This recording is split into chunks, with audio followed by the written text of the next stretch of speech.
Good morning, everybody, and welcome. Today I shall be talking about some CS2 narratives, narrative potentials, and Falcons esports, all in one go, all in one sentence, or video, whatever you want to call it. Anyways, let's get straight into it. Falcons recently released their current roster. Certainly an improvement from what they used to have. It has lots of potential, I think. But I do feel like it's a little bit of disappointment for a lot of followers of esports, a lot of fans, and a lot of haters alike. And I think there's one very obvious reason. There was very high expectations about this lineup when they first started building it. We were supposed to have Nico. There were rumors about Monesi and Jimpat joining in, and yeah, it started looking like a good super team. And then it didn't. I mean, it's still a good team, but it's not quite what we were hoping for. And this kind of like frustrates me for one very good reason. I had really high hopes that this Falcons lineup would have been the new great evil to hate for everybody. It's the villain of our CS2 esports. Someone we can kind of like collectively have as the bad guy in this one corner, and then give our heroes something to defeat. And I mean, yeah, let me explain a little bit. I like it when there's some interesting narratives going on. I think that's probably it must be my favorite thing about esports actually, especially CS. There's a lot of good narratives, a lot of good stories to tell. But one thing I think has been lacking for the longest time is a good villain. And that's probably because I have very rose-colored glasses in this regard. I started watching CS esports pretty much when CSGO was released, around that time. So quite a while. I don't know how it was before that. There's plenty of people who can tell you about that. I can tell how it was, at least to me, during that CSGO era. And one of the unenjoyable things about it was watching how there was this clear villain in the scene. It was Fnatic, and they were good at it. They were the bad boys of the server. They were doing some BM whenever they could. They were up to their shenanigans. It was easy to like them, and it was also very easy to dislike them. And that caused very interesting narratives and matches and matchups in general. It was always fun watching Fnatic play, simply because, well, they were entertaining. There was a lot of investment from people because some people really disliked them, whereas others were really enjoying the atmosphere they brought to the server. And that's kind of the thing I feel like's been really missing. Like, let's look in the back. Like, what kind of villains have we actually had in this past? I don't know. What year is it? 2025. Let's say let's last 5 years. What kind of villains have we actually had in the last 5 years? I don't really have any obvious answers there, because it feels like there really hasn't been any sort of like a villain team that everybody loved hating against. I mean, sure, you can throw the obvious ones like Astralis, a lot of scrutiny there, but that's more towards the organization, and same with the Falcons recently. But the problem there is that they are not really good villains. They have been, let's be honest, they've been really disastrously poor at that. Astral is barely making any majors. Falcons, well, they're happy to just exist, it seems like, trying to figure out their lineups. And now when we finally have the opportunity to have a powerful villain that we can get this back and forth controversial and enjoyable viewing experience again, then it falls flat. I mean, 1 year ago, Nico said, I'll stay in G2. I'm good. Let's do with this. And that's kind of like where it went down. 1 year more of just sloppy business. This year, okay, now they have a good lineup. This could actually work. But to put it kind of like figuratively speaking, it almost gives me the same vibe as like, imagine you're watching Lord of the Rings. now from the get-go you have this great build-up. There's this great evil Sauron, his watchful eye, he's looking for his ring, he's looking to take over the whole Middle Earth and all this stuff. And then when we actually get to the villains part, it's just well, we have Wormtongue got thrown out uh, of Rohan, and that's about it. And imagine the movie ends there. That was the great villain. That would be so anticlimactic. We're still waiting for Sauron to arrive and bring actually some enjoyable storylines and viewing experience for us. Right now, I feel like if we're gonna take Falcons as an example here, I feel like their lineup like last year or in the beginning is like it's been just a Wormtongue. Speaking of these little things, evil, nasty things, and not really doing anything for it. I mean, sure, I think this lineup they have now, this has potential to be an upgrade. Maybe this is Saruman, a little middle step until we actually get to the powerful evil itself.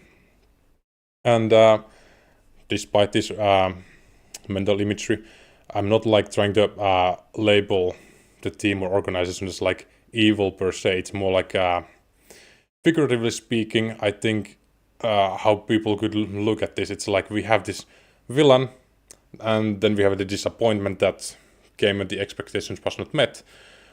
And now we're maybe somewhere in the middle, going towards the enjoyable villain part. Because I do think that's something the esports scene is kind of missing. It's really boring at times when we don't have really that kind of villainy. And what's the point of having these villains when all they do is just fail, fail, and fail? It's not really fun to watch that. Like I'm kind of like hoping that if the community keeps the same attitude towards this Falcons team as they have had so far, maybe when they get their things in order, we actually end up having a very controversial team who actually is a potential contender for titles. Because then it's gonna be interesting. Then we have a lot of people getting involved, like, hey, some people might not like the team, so they're rooting against them, whereas other people might like the team because now they actually have the names they like to follow, and that's gonna kind of like bring the same clash that we saw back in the day with Fnatic lineup. Some people really hated it, some really liked it. It was entertaining, and that's kind of like my point here. Like I think we need the entertainment again. It's like if I'm gonna be brutally honest here, I think the storytelling has been a little bit tame at times. There's still good stories and great storylines being told, but it's getting a little bit stale at times. Like we need something to spice it up a little bit. And I do hope this Falcons lineup, or maybe their future lineup, can bring this in, because they have this perfect opportunity to be this kind of like a villain. And I know that's probably not what they want. I think they want to be the heroes and get a lot of positive attention towards them. But with the amount of hate the community is already giving to them, like it seems pretty obvious that they could take the villain's role on their shoulders and just elevate the whole scene's entertainment a little bit. Like imagine we're gonna have like Cologne or maybe some major final at some point, and there's gonna be this Falcons lineup, and the other side we're gonna have a Face with Carrigan doing his shenanigans, maybe trying to fight for one last big trophy before moving on. That would be entertaining as it gets, honestly. There would be so much enjoyable stakes the witness there, because on the one hand you have this very likable character who people have been kind of like sympathizing more and more as time goes on, and then you have the eager side where the new organization people don't really like wants to win something and get their name out there, and also has players who really want to win. Like you have Nico there bringing some fans with him, and it's gonna be a huge clash. It's gonna be enjoyable, it's gonna be fun. No matter who wins, people are gonna be talking about it for a long time, and that's kind of what we're missing. It's yeah, I mean we have good stories, don't get me wrong. I just think we lack the clear villain here. And there is hope that this might actually become one of those really great villains of the esports scene right now, because if the rumors are to be believed, it might be this current team is only gonna be there for the first half of the year. Maybe they're gonna upgrading and getting some of those big names there, who knows? Or maybe they stick by this lineup because this actually works. No idea. Either way, if they keep improving their game, which is not a huge task to do compared to what it used to be, I think the entertainment value is gonna go up. And that's kind of like the whole point of this short little rant video. I think we're really missing the villain of the scene, and right now, Falcons could be that. And hopefully they will be that, because I think we really would benefit from one. Like, the organization is gonna be there. They're not gonna be leaving anytime soon, I don't expect. And they're already getting a lot of like negative hate towards them. Yeah, use that. I hope they do. They could get so much spiciness out of this scene. And I don't see there being any other organizations that can really do that. I mean, sure, Astralis, that's an organization people love to hate because of their mismanagement in the past. But the thing is, people still generally like the players in Astralis. And I don't think people would be viewing that organization as a villain if they found their glory ways again. People will probably be very happy with it, especially if there's still like a device in the lineup that's probably gonna keep people very happy. They're gonna be welcoming the positive change again and celebrating how Danish CS is finally back in the top and all that stuff. So yeah, I don't really know if there's any other organization that could pull off this villain role like Falcons. They could literally be the next Fnatic, and I'm all here for it. I think the entertainment value here it's gonna be peak, it's gonna be great. And that's kind of what I'm hoping for. So, let's see what happens. End of rant. Thanks for watching. Have a nice day. Have a good time on the server, and hope your games go well. See you next time.